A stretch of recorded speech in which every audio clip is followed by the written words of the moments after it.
The chalk screeched across the board, and the teacher's smirk widened.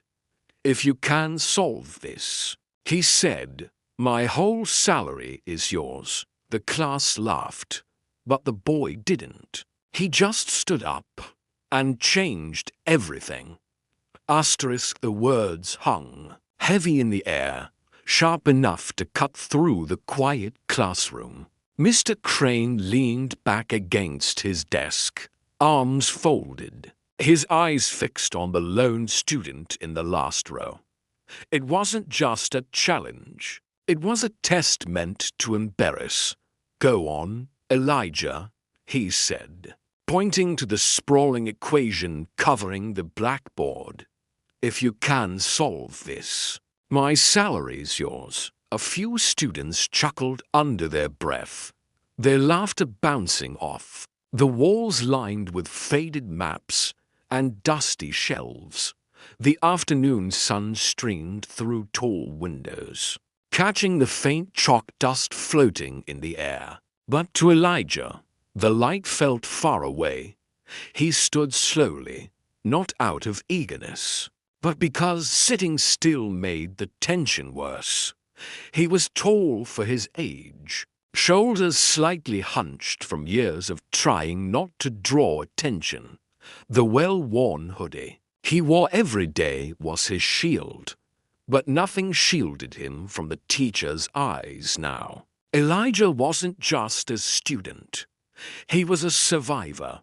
His mother worked double shifts at the hospital, often coming home with aching feet and tired eyes. His father, a soldier, never made it back from his last deployment. And Elijah, once a quiet child who loved drawing, had grown into a young man carrying responsibilities far heavier than his school bag. Numbers had always made sense to him in a way people didn't. Equations didn't judge.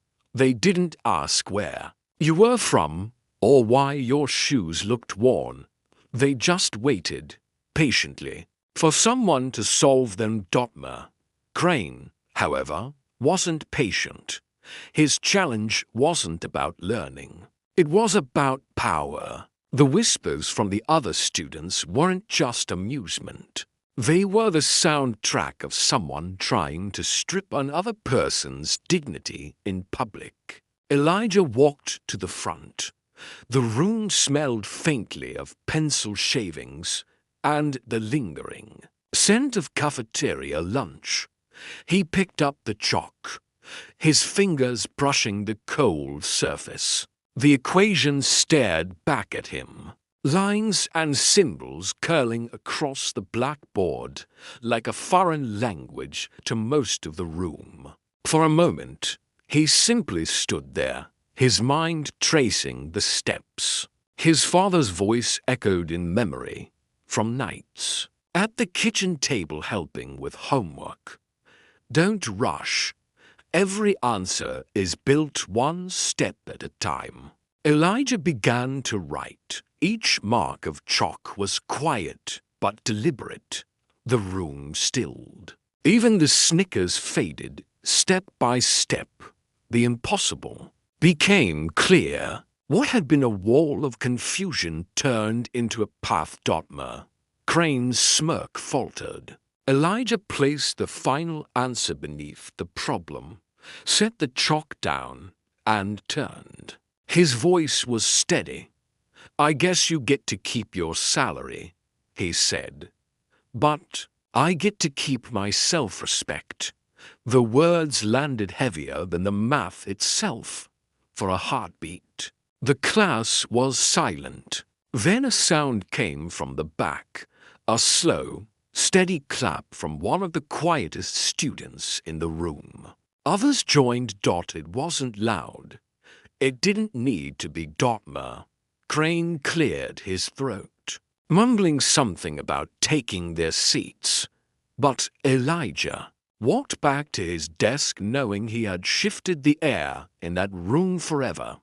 Later that week, the principal called Elijah into the office. A local newspaper had heard the story from another teacher and wanted to feature him in an article about youth talent and resilience. When the article was published, it carried a quote from Elijah that would be shared across social media. Respect is worth more than any paycheck. In the days that followed, strangers sent letters to the school, not to shame, but to remind every teacher of the power their words carry. And somewhere between solving that problem and walking back to his seat, Elijah had reminded everyone of a truth too easily forgotten. Dignity, once defended, can't be taken away.